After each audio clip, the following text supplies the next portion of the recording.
Olá, amigos, boa noite. Hoje, terça-feira, dia 3 de agosto de 2021, estamos aqui iniciando as nossas reflexões desta semana, graças a Deus, quando podemos juntos participar desses estudos, reflexões que vão norteando os nossos caminhos, os nossos passos. Então, como sempre, agradecemos muito a companhia de todos e vamos iniciar com a nossa prece, posteriormente cumprimentando todos os amigos que conosco se relacionam neste encontro. Agradecemos já a companhia daqueles que estão chegando, Ivete, Jane, Cida, Tânia, sejam todos bem-vindos. Vamos à nossa prece, hoje nossa noite de estudo do Evangelho e nós estamos na introdução ainda, estudando a introdução do Evangelho segundo o Espiritismo. Ana Maria, boa noite, agradecemos muito, Gilda, a companhia, Célia, Tânia. Vamos à nossa prece. Pai de bondade, que a sua luz e a sua paz nos envolva, que as bênçãos dos céus, Pai, descendo sobre nós, fortaleça em nossas almas a fé e a esperança, ilumine as nossas consciências, paciente os nossos corações. E assim, Pai, continuaremos sob a guarda dos bons espíritos enviados por Jesus, continuaremos a nossa caminhada da melhor forma possível. Abençoa-nos, Pai, abençoa-nos, Mestre, hoje e sempre, que assim seja. Bem, meus amigos, vamos então iniciando, Arlete, Brígida, Laura, Silvio, que estão conosco também, agradecemos, Cleusa, agradecemos a companhia, Júlio, é muito bom, então se estamos juntos, vamos seguir adiante. Deixa só tirar mesmo um som aqui, para que a gente não tenha problema de acústica, senão de repente dá alguma coisa meio atrapalhada que a gente não tem intenção de prejudicar. Silvio, boa noite. Nós estamos na introdução do Evangelho segundo o Espiritismo, quando Kardec está fazendo uma análise do resumo da doutrina de Sócrates e Platão. Então, são filósofos que existiram há 500, 600 anos antes de Jesus, porém, a sua forma de pensar, a sua forma de refletir, era já dentro daquilo que Jesus traria clareamento e depois o Espiritismo ainda nos ajudando mais nesse aspecto. Vamos lá, Rosângela, Sérgio, Terezinha, sejam todos bem-vindos, Vera. Nós agradecemos muito a presença de todos. Nós fizemos 4 itens dessa introdução. Estamos no item de número 5 hoje. Nessa introdução, no resumo da doutrina de Sócrates e Platão, nós vamos ver sempre que Kardec tira o pensamento deles, uma afirmativa deles, um ponto de vista deles, e depois ele faz uma análise em cima destes conhecimentos, com o conhecimento que a doutrina espírita nos trouxe, evidentemente. Então, neste item 5, são variados assuntos que estão sendo trazidos nessa introdução para que nós tivéssemos ciência. Ainda temos mais um pessoal, Mara, Mauro, todos aqui se aproximando, Dilza, sejam bem-vindos. E nós temos então, no item 5, após a nossa morte, o gênio, daimon ou démon, que nos havia sido designado durante a vida, nos leva a um lugar onde se reúnem todos os que devem ser conduzidos ao Hades para julgamento. As almas, depois de permanecerem no Hades o tempo necessário, são reconduzidas a esta vida por numerosos e longos períodos. Bem, essa é uma afirmativa dos filósofos da antiguidade a respeito da morte e o pós-morte. E é interessante nós olharmos isto quando ele diz: após a nossa morte, o gênio, daimon ou demon, que nos havia sido designado durante a vida. Então, gênio, nós vamos encontrar essas expressões: gênio, daimon, demon, para espírito, para um ser espiritual. Seria um anjo, seria um espírito, não importa, era uma expressão. Nós vamos encontrar fleuma também, para ânima, são palavras que vão designar a mesma coisa. Então, para os filósofos, eles chamavam de gênio, um gênio protetor, um gênio que nos havia sido designado durante a vida. Então, de quem é que ele está mais precisamente falando, segundo a nossa filosofia mais atual, a filosofia moderna, a filosofia religiosa? Nós estamos falando do anjo da guarda, dos espíritos protetores, porque ele está dizendo que existe um gênio, ou um daimon, ou um demon, que é um espírito, um ser espiritual, que nos havia sido designado durante a vida. Então, um ser especial, um espírito, para cuidar de nós durante a vida, quando aqui encarnados. Então, ele está falando verdadeiramente, depois nós passamos a chamar mesmo de anjo da guarda ou de espíritos protetores, não importa.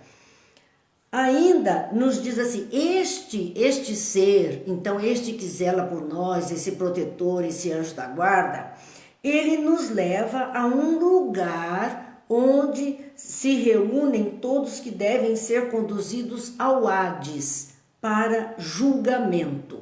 Então havia uma ideia de um julgamento após a morte, da alma ser julgada após a morte em todos os seus atos. E ele diz, ele nos leva, este anjo da guarda, esse protetor, este amigo, o que é um sinônimo de que não estamos sós, não estamos desamparados, nós temos a proteção, sempre na desencarnação terá mesmo este amigo espiritual que velará por nós, que nos ajudará na caminhada. Mas ele nos leva a um lugar, e isso é muito interessante, porque os filósofos gregos afirmando que existia um lugar para aqueles que, entre aspas, haviam passado pelo fenômeno da morte aqui na Terra. Então o ser espírito estaria sendo conduzido a um lugar onde se reúnem todos que devem ser conduzidos ao Hades. E aqui vale a pena a gente pensar o que é a ideia de Hades que eles falam. Para os gregos, que é o caso dos filósofos, o Hades representava um deus, assim como Vênus, assim como Apolo, são deuses que eles tinham. Então Hades também era um personagem, um deus, mas um deus do mundo subterrâneo. Isso é que é interessante. Então é um deus que dirige, que responde, que comanda um mundo subterrâneo. Que poderia ser o mundo dos mortos, que poderia ser o mundo das pessoas mais ruins, mais comprometidas. Tem o Hades aguardando para julgamento. Nós vamos ver uma obra de André Luiz chamada Libertação. Essa obra tem uma cidade que é chamada Cidade das Trevas. Nós vamos encontrar esse tipo de situação descrito por André Luiz nessa obra. Então, para os gregos, Hades significava isso, significava esse Deus de um mundo subterrâneo. Mas na Bíblia nós vamos ver Jesus dizendo assim, que o Lázaro e o mal rico, os dois morreram e o rico foi para o Hades. O Lázaro, que era o pobre, o mendigo, foi para o seio de Abraão. E o mal rico foi para o Hades. Mostrando dois lugares distintos. Jesus é quem narrou isso. haviam dois lugares distintos, um bom, ao lado de Abraão, que era considerado o ponto mais alto, o patriarca, e outro que seria o Hades, esse local subterrâneo, esse local de trevas, esse local de pessoas comprometidas. Jesus falando isso. Então, na Bíblia, Hades não representa esse Deus subterrâneo, mas significa um lugar invisível, um lugar espiritual. É um local espiritual que está ali. Duas palavras nós vamos encontrar nas narrativas bíblicas referindo-se à vida após a morte e a localizações, que é o Hades, que seria então esse local para os que não são justos, para os que estão comprometidos com a lei do amor, e o Sheol. Nós vamos ver isso também do hebraico, uma palavra hebraica. Hades é o grego, a Sheol é o hebraico, o Sheol que representa o mundo dos mortos, o plano espiritual que nós tanto falamos. É o Sheol para o hebraico. Então, seja o que for, mesmo antes de Cristo, a ideia de uma continuidade da vida em algum local estabelecido sempre existiu.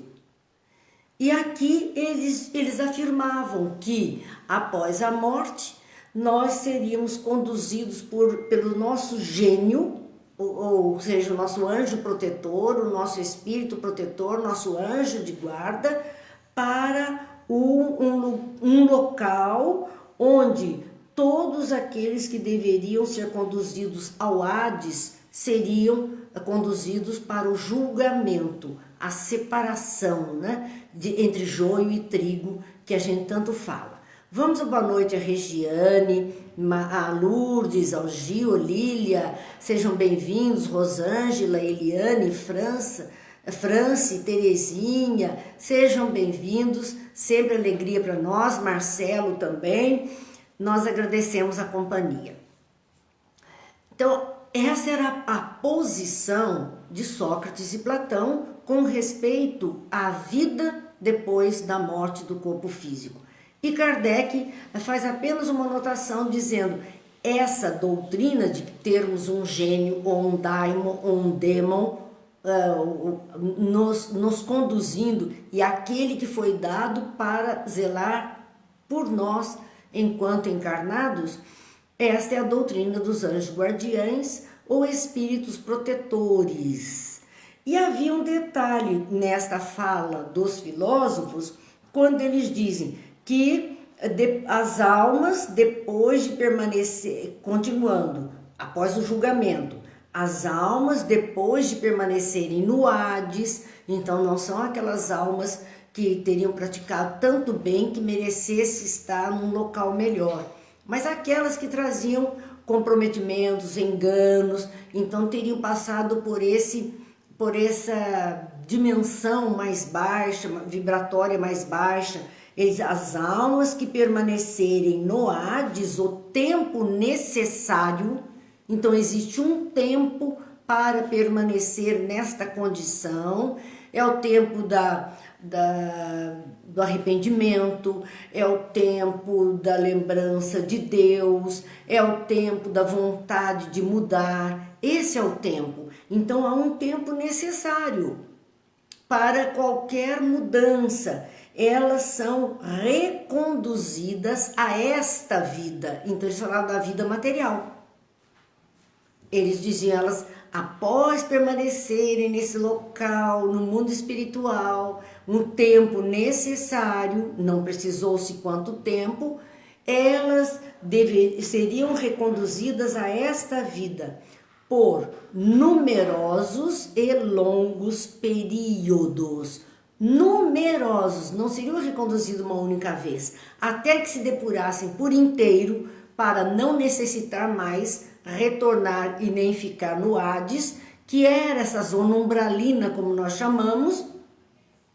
Ela terá reencarnações sucessivas. Por isso, Kardec coloca que a doutrina dos anjos guardiães ou espíritos protetores e também das reencarnações sucessivas. Já existia a ideia de voltar para depuração, evolução da criatura, após intervalos mais ou menos longos de erraticidade. Então, aquilo que chamamos de erraticidade é o Hades.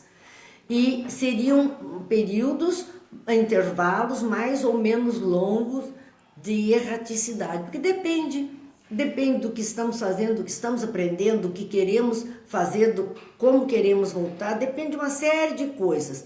Não existe uma regra absoluta, só se volta daqui a 20 anos, só se volta daqui a um ano. Não existe, cada um é um, cada história é uma história.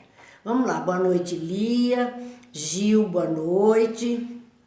O Gil dizendo que o crescimento individual classifica o estágio que ficaremos após o desencarne. Essa é a medida. Né? Cláudia, boa noite, Divone, Marilda, muito boa noite a todos.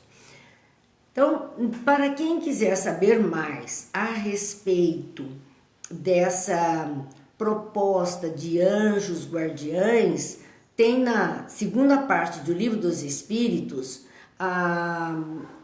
um trecho falando sobre anjo da guarda, que está entre as questões 489 até a 521. Todas essas questões, de 489 a 521, estão falando somente de anjo da guarda, de espíritos protetores, de várias situações que muitas vezes a gente pergunta, está tudo lá. Então, quem se interessar, vá ao Livro dos Espíritos, olha as questões 489 a 521 e vai ter a oportunidade de ter bastante informação a respeito de anjos de guarda. No item 6 da introdução do Evangelho, os filósofos disseram: os demônios preenchem o espaço que separa o céu da terra. São os laços que ligam o grande todo consigo mesmo. A divindade não entra jamais em comunicação direta com os homens, mas é por meio dos demônios que os deuses se relacionam e conversam com eles, seja durante o estado de vigília, seja durante o sono.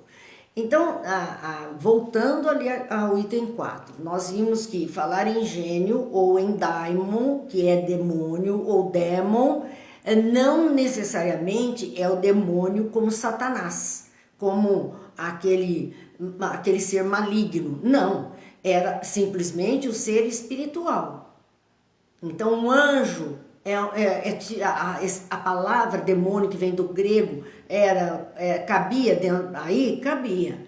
Qualquer ser humano, qualquer um de nós, ao desencarnar na linguagem, seríamos chamados de demônios, demons, porque é o que significa espírito e não maldade em si, não espírito mal em si.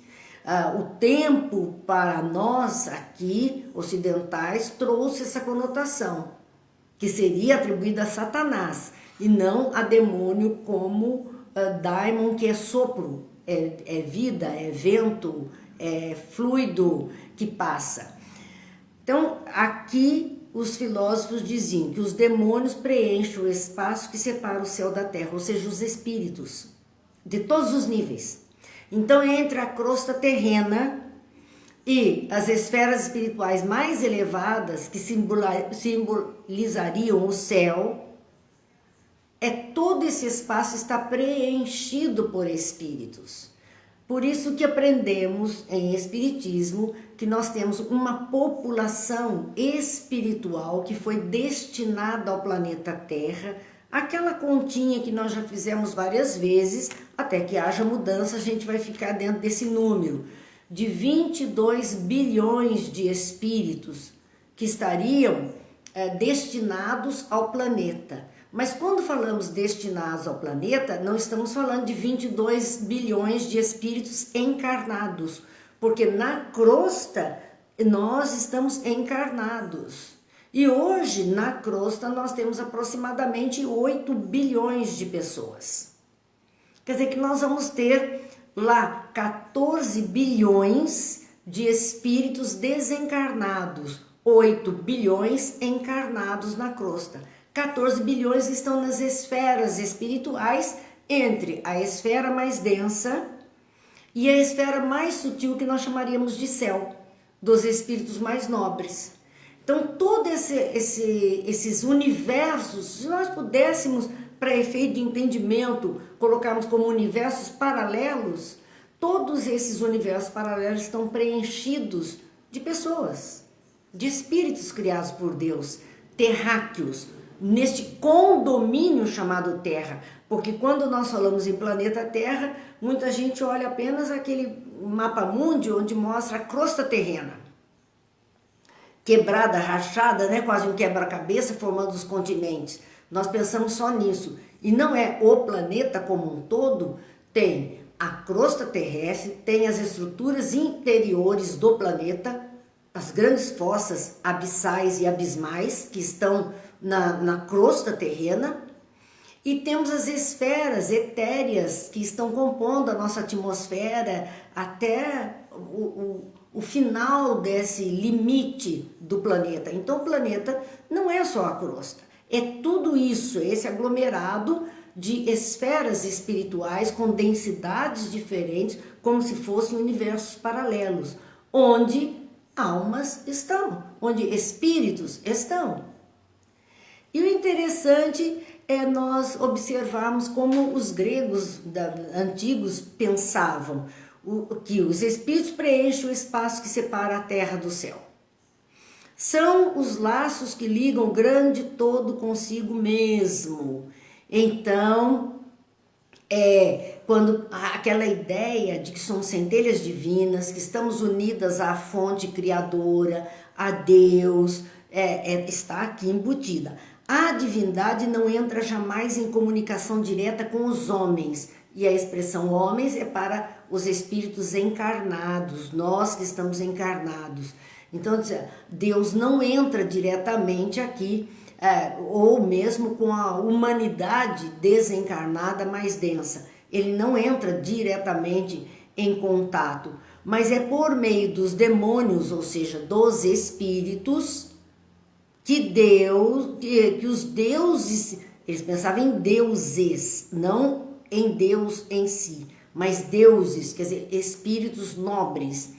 Eles se relacionam e conversam com eles, quer dizer, a questão mediúnica, a questão da comunicação entre encarnados e desencarnados, a questão dessas almas mais nobres trazerem o pensamento divino. Por isso que Jesus dizia que ele trazia a palavra de Deus, porque ele era o espírito mais nobre que recebeu todo o ensino para trazer até nós.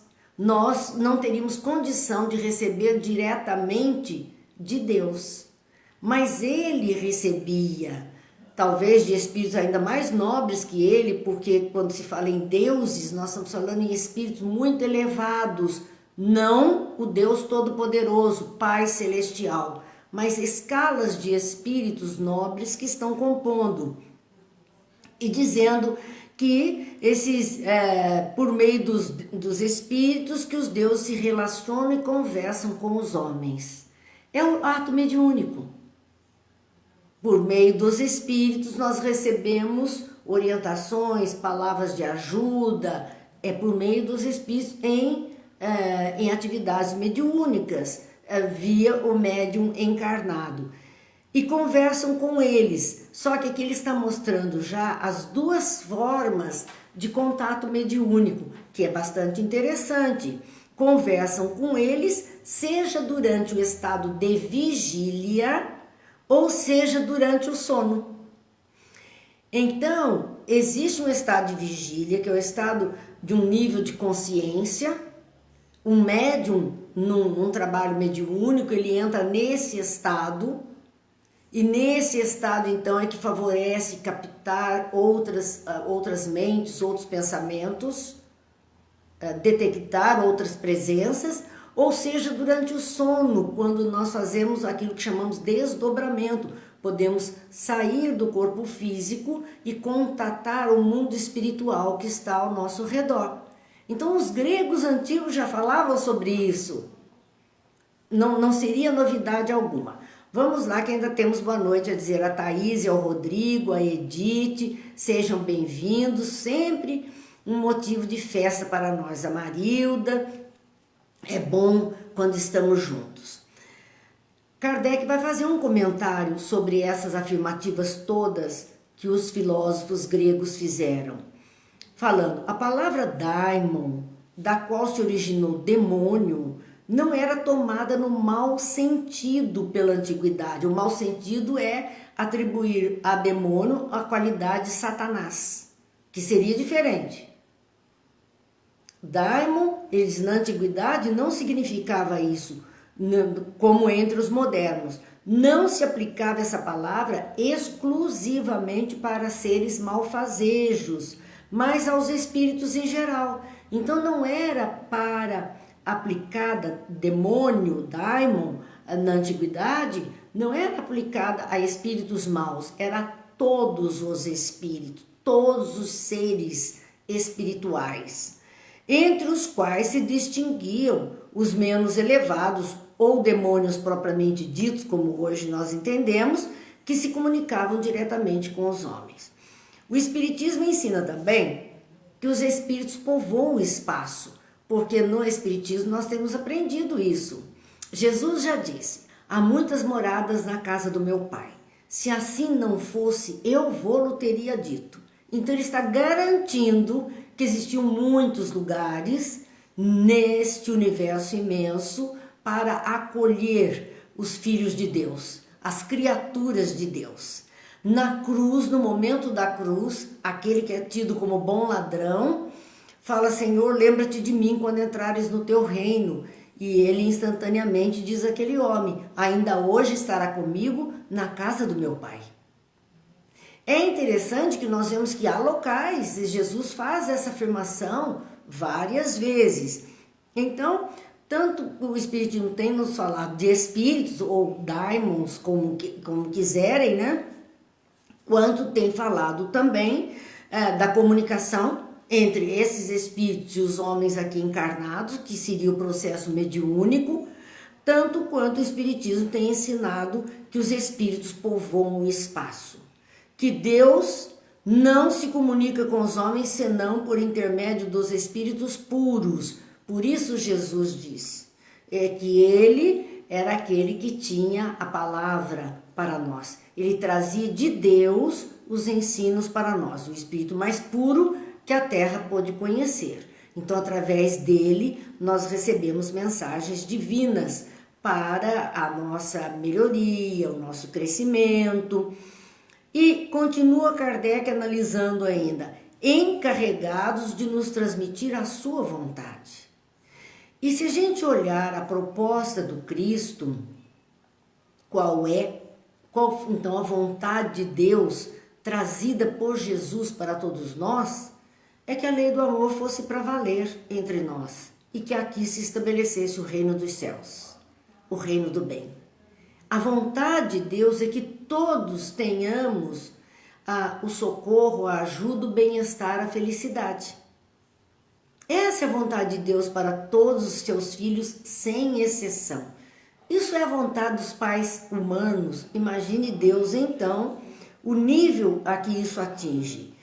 Ainda analisando essa fala dos filósofos gregos, Kardec diz a seguinte, que os espíritos se comunicam conosco durante o estado de vigília e durante o sono. Foi aquilo que dissemos, 2 momentos em que há uma emancipação da alma. A Marilda colocou assim, uma emancipação do espírito, né?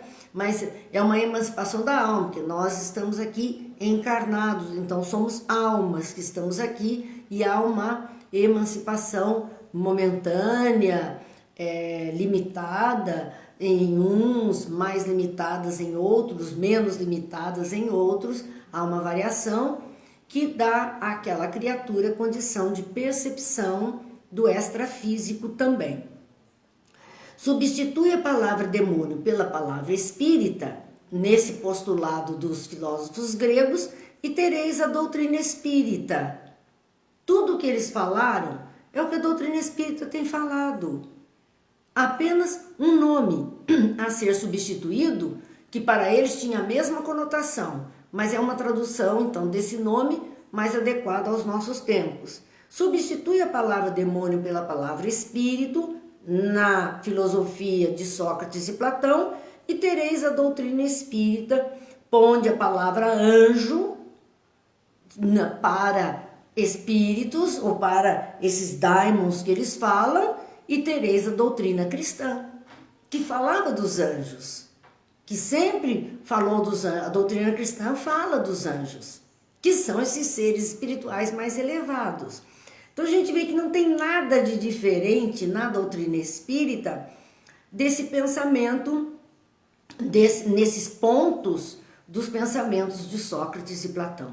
São pensamentos de uma antiguidade antes de Jesus. Jesus veio e reforçou tudo isso, e o Espiritismo veio e clareou um tanto disso tudo para que a gente pudesse entender mais facilmente.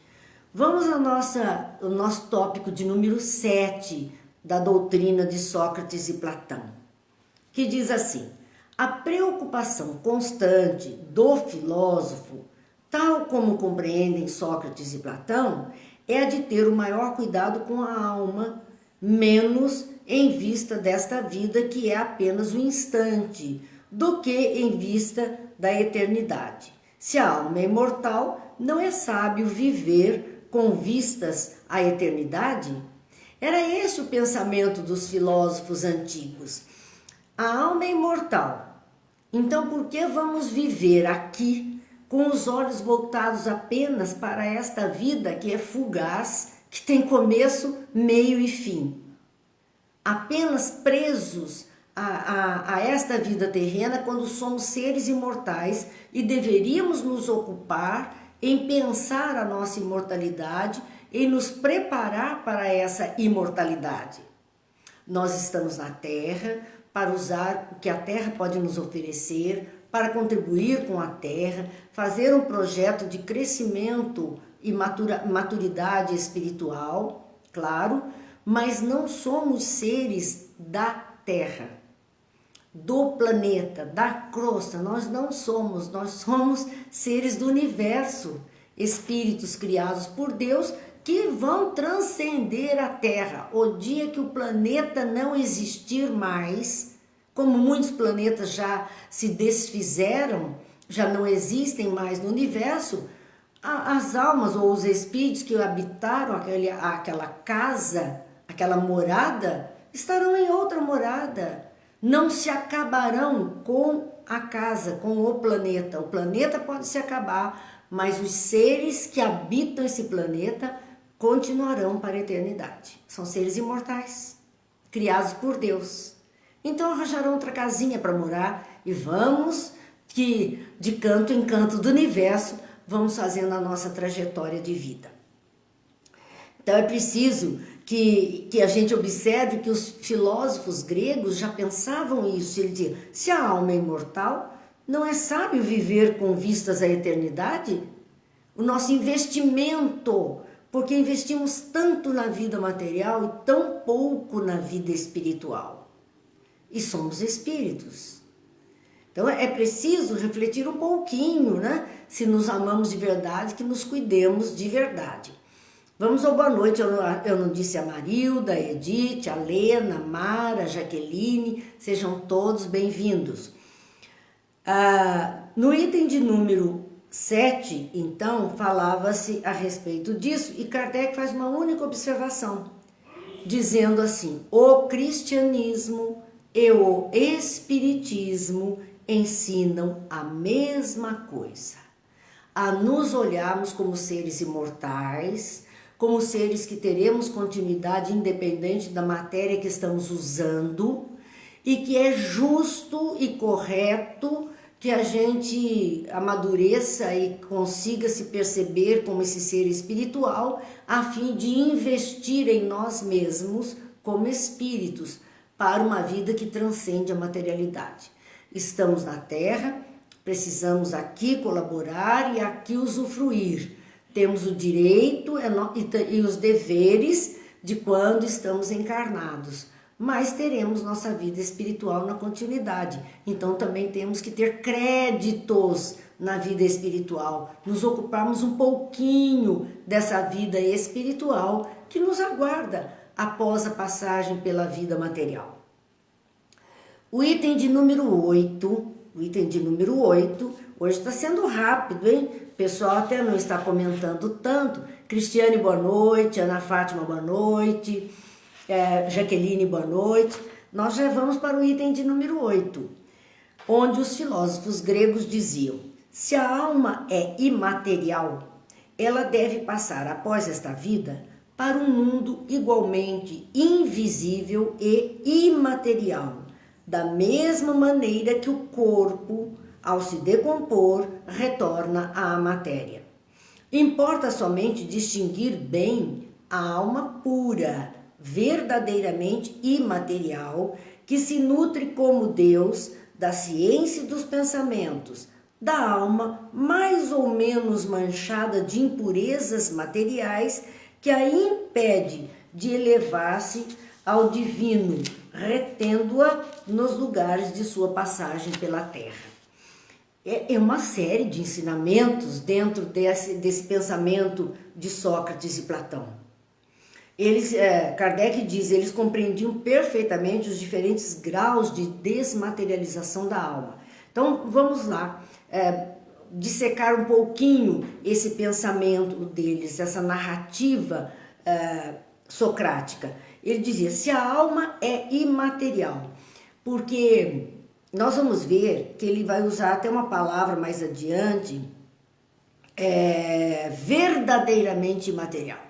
Então ele usa de início imaterial, e mais adiante ele vai usar verdadeiramente imaterial, o que significa algo maior, ou menos Deus, né? Mais imaterial ainda. Por que a expressão imaterial? Porque para nós dá a impressão assim, se a alma é imaterial, dá a impressão que é algo que nem existe. É em relação à matéria terrena, aos elementos que compõem a matéria terrena, a densidade, a união de átomos, a união de moléculas, de substâncias que vão dando as estruturas materiais terrenas. Em comparação à densidade da carne, a densidade da matéria aqui da crosta onde nós vivemos, a alma, ou seja, o ser espiritual que está vestido dessa matéria, seria imaterial, porque não estou presa a esta matéria, porque esta matéria faz parte da minha casca externa, mas não propriamente de mim nessa densidade. É mínima a quantidade de matéria no corpo espiritual. Por isso a palavra imaterial entrou aqui. Não tem a densidade do visível. Por isso não vemos. A matéria é tão sutil, tão rarefeita, que escapa ao nosso campo de visão. Mas vale sempre a pena a gente lembrar, porque diz, nossa, mas então, como é isso? A gente nem vê como acreditar. Primeiro, nós temos que entender que tanto a visão como a audição, nós temos limite do campo visual. Existem luzes ou imagens ou emanações que os nossos olhos, nosso campo visual não percebe. E existem, por exemplo, né, hoje nós falamos em infravermelho, ultravioleta, nossos olhos não veem. E são matérias que estão aqui junto de nós, atuando através de aparelhos no nosso próprio corpo físico, tanto o infravermelho como o ultravioleta. Mas os nossos olhos não captam, estão aqui na nossa atmosfera e nossos olhos não captam. Então o nosso campo visual é limitado tanto para baixo como para cima, ele tem uma faixa possível de visão, é uma faixa. Há algo que excede uma visão excessivamente desenvolvida estaria além dessa faixa. A audição é a mesma coisa. Nós ouvimos decibéis, sons que são decodificados em decibéis, de um ponto a outro. Existe uma faixa audível para nós. Mas existem infrassons, aqueles sons abaixo do limite que essa faixa normalmente dá, e existem ultrassons, sons acima dessa faixa. E não é porque eu não ouço o infrassom nem o ultrassom que eles não existem. Da mesma forma que não é porque eu não vejo o infravermelho ou ultravioleta que eles não existem. Os meus aparelhos, de percepção da visão ou da audição não são suficientemente desenvolvidos para captar tudo isso. Existe um limite para a nossa captação. Então, a questão que Sócrates levanta na imaterialidade da alma é esse feixe, vamos dizer, tudo é matéria, porque a matéria é energia condensada, né? A luz se aglomera e dá matéria. Muito bem, a luz já é energia condensada, a matéria condensa mais um pouco e ela está ali presente. Mas ela existe uma faixa em que ela tem uma densidade que eu consigo perceber. Fora isso, eu não consigo perceber. Não consigo. Quando nós estudávamos, né, ainda nas primeiras séries, nossa, o professor fazia tantas experiências mostrando assim, olha, para que este livro que está aqui no ar possa chegar até a mesa, perceba que quando eu solto o ar tem que sair. Porque se o ar não sair, o livro fica flutuando. 2 copos não ocupam ao mesmo tempo o mesmo lugar no espaço. A gente aprendia isso. Então existe uma matéria entre a mesa e o livro que eu, embora não esteja vendo, ela é presente. Ela é tão presente que se ela não sair para que aquele corpo possa ocupar aquele espaço, para que aquele livro possa chegar até a mesa, se ela não sair dali, o livro flutua. Eu preciso então, ao jogar o livro, que aquela matéria que está ali, que é o ar, saia, se desloque para que o outro ocupe o espaço. Então não é porque eu não vejo que não existe. Então, se a alma é material, no caso eu não vejo, ela deve passar após esta vida para um mundo igualmente invisível e material, quer dizer, um mundo compatível com a densidade da matéria que reveste essa alma, ou seja, o perispírito mais sutil. Ela passa, por isso que nós dissemos que são como universos paralelos, da crosta aos níveis mais altos, que são mais sutis, menos denso, quanto mais distante da crosta, menos denso é, e compatível com isso serão os corpos dos seres que preenchem esses espaços, que habitam esses espaços. Então diz, quanto habita um mundo igualmente invisível e imaterial, da mesma maneira que o corpo, ao se decompor, retorna à matéria. A matéria física, ao se decompor pelo fenômeno da morte, ao se desestruturar, ela retorna à matéria do planeta. Ela não se perde, ela vai recompor e se refazer e retornar em novas formas materiais. Importa somente distinguir bem, agora já vejam os filósofos falando que existia a nossa sutileza perispiritual ou desmaterialização, desvinculação da matéria, ela está compatível com o nível de evolução da criatura. Então ele vai dizer assim, importa somente distinguir bem a alma pura. E aí ele usa verdadeiramente imaterial. As outras são todas ilusões, porque estão vestidas de matéria ainda densa das esferas mais próximas da crosta. Mas as almas puras, que não precisam mais reencarnar, que já se limparam de toda a jaça, adquiriram o conhecimento, a sabedoria e aplicam a lei de Deus, essas almas já limparam do seu perispírito densidades materiais. São focos de luz. São pequenos pontos de luz. Os espíritos superiores, eles não viajam, vamos dizer, no espaço.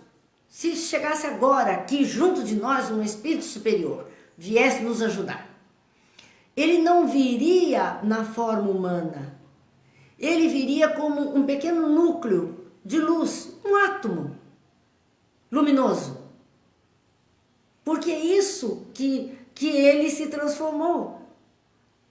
A pureza é tal que a matéria se desprendeu dele, mas como ele tem todo o arquivo das vidas vividas, ele chegaria aqui e aqui ele poderia, se necessário, se fosse oportuno, ser visto, ser detectado e até materializar-se, ele adquiriria a forma humana mais adequada para o momento daquele colóquio que ele se dispõe.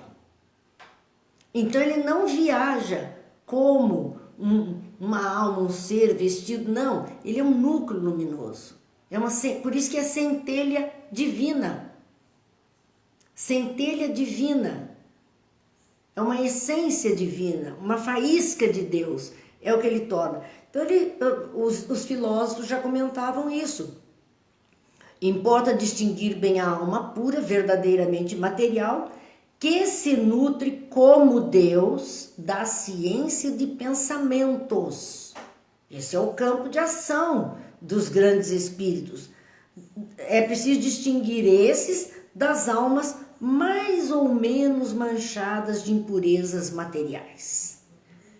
Do nosso apego, da nossa adesão à matéria, que nos impossibilita, crescer muito, evoluir, e que a impede de elevar-se ao divino, retendo-a nos lugares de sua passagem pela terra. Isso aqui também é muito importante.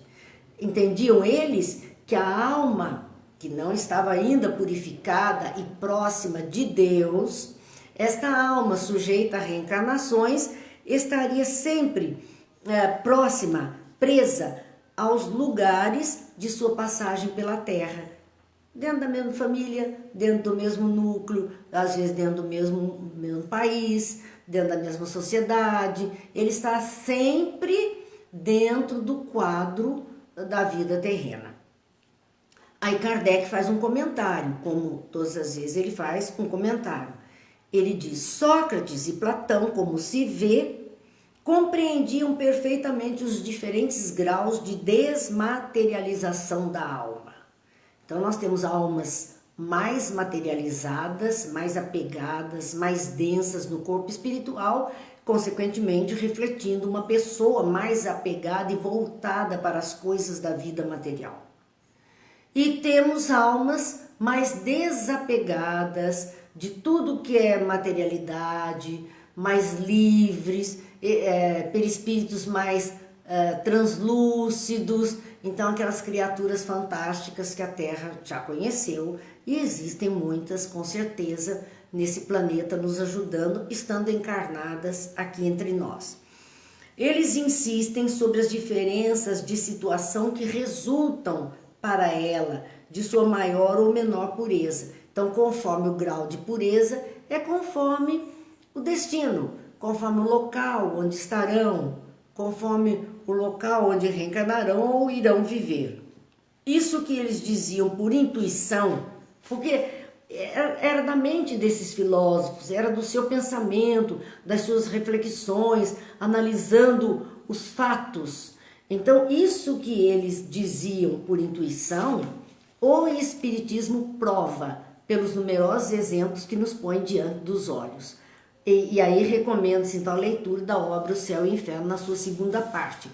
Mas nós temos os testemunhos via mediúnica de espíritos em situação muito feliz e espíritos em situações muito difíceis. Nós temos relatos, visões, epifanias, que as pessoas têm e identificam todos esses fatos e têm relatado. E o Espiritismo colheu, fez coleta de dados e coloca especialmente nessa obra Céu e Inferno, mostrando a diferença entre as criaturas.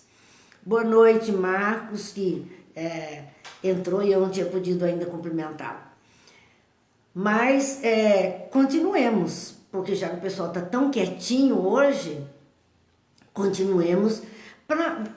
Prestem atenção, isso é a introdução do Evangelho.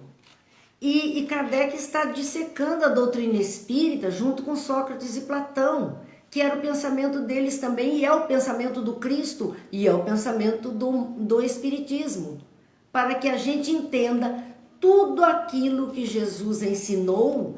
Nós temos que ter essa condição, essa amplitude de visão e de pensamento, para entendermos adequadamente. E garanto que muitas pessoas, mesmo aquelas que disseram, eu vou estudar o Evangelho, pularam logo a introdução, porque a gente costuma fazer isso, né? Pula a introdução. Não, vamos direto lá ao primeiro capítulo, vamos ao que interessa, ao primeiro capítulo. E pula toda a introdução. Quando é a introdução necessária para que a gente entenda tudo que está contido na obra, de forma mais clara. Então nós estamos tendo uma oportunidade de nos prepararmos mentalmente para entender as mensagens que o Evangelho traz, o Evangelho de Jesus traz.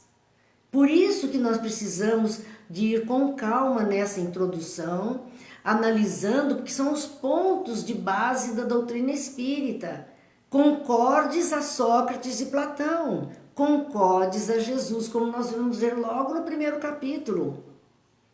E aí sim facilita o nosso olhar para a vida, para as situações, para o mundo.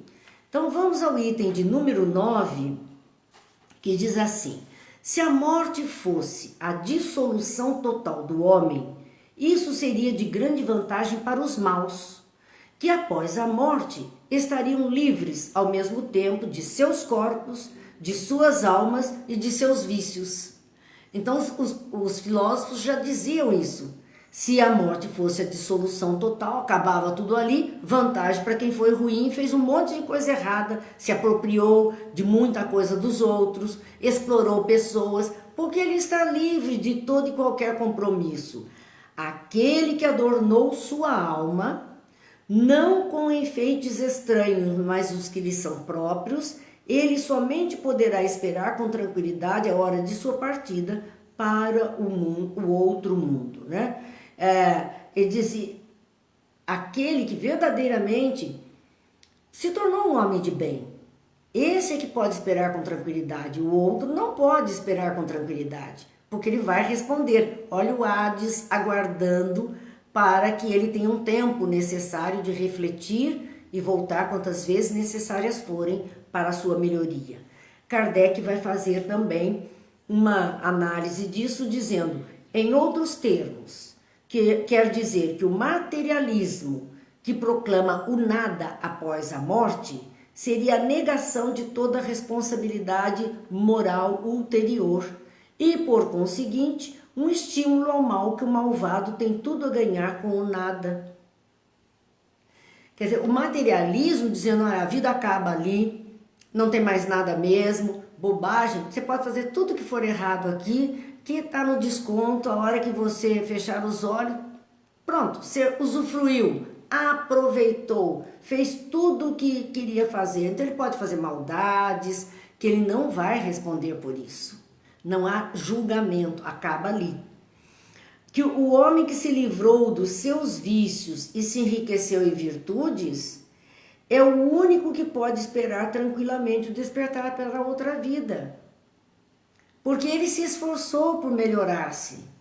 Por isso que nós temos ali, né, aquela representação do bom ladrão e o mau ladrão junto de Jesus. Sendo que o bom ladrão é quem pede a Jesus que se lembre dele quando estiver no seu reino, para que ele tivesse um pouco de descanso. E Jesus, reconhecendo aquele homem, diz a ele, olha, você vai estar comigo ainda hoje na casa de meu pai. E o outro lá não se manifestou, achou que estava certo mesmo, ele era ladrão mesmo, ele tinha que morrer na cruz mesmo, estava tudo certo porque ia acabar tudo ali. Ele não pensava nesse reino de Deus, além do reino da matéria que nós vivemos. E foi isso que Jesus veio pregar. A vida continua, não se acaba naquele instante.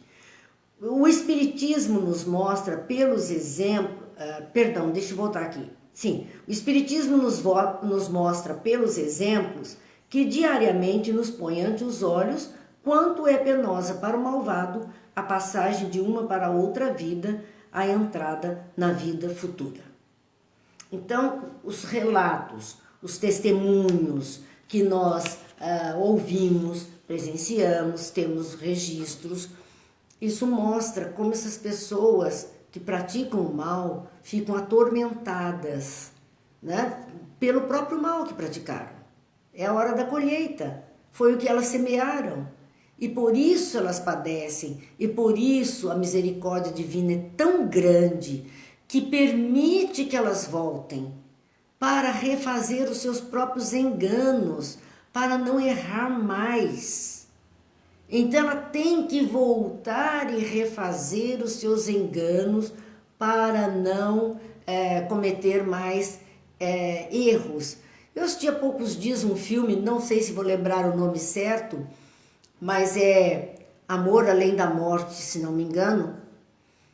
E é uma história assim de uma pessoa materialista que morre, né? Falece e ela está no Hades, porque ela vai ter que mudar algumas coisas para seguir adiante. Vale a pena a gente ver, é um filme assim bem leve e tal, mas as falas desse filme são bastante interessantes e vale a pena a gente ver. Bem, minha gente, nós então chegamos no nosso horário, conseguimos fechar no item de número 9 da introdução. A semana que vem, se Deus quiser, nós estaremos no item de número 10, continuando nas nossas terças-feiras, com a pretensão, claro, de refletirmos um pouco sobre o Evangelho segundo o Espiritismo, mas precisamos, primeiramente, nos calçar de todas essas informações para quando formos fazer as leituras devidas, nós tenhamos um olhar mais profundo e mais amplo sobre aquilo tudo que está sendo apresentado para nós e podemos dali tirar lições mais preciosas para a nossa própria vida.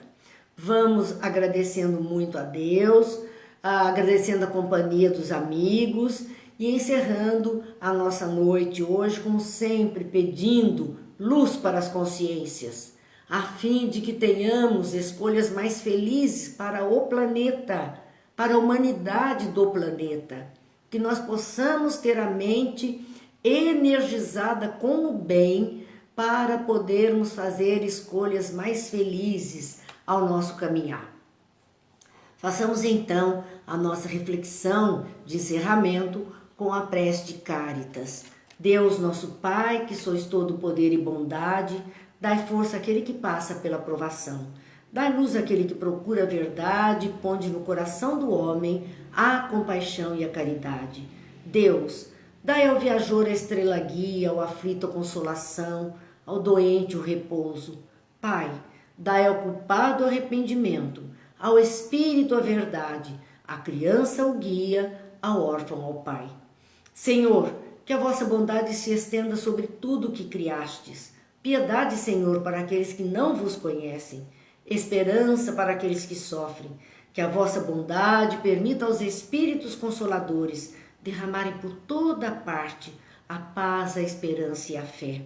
Deus, um raio, uma faísca do vosso amor pode abrasar a terra.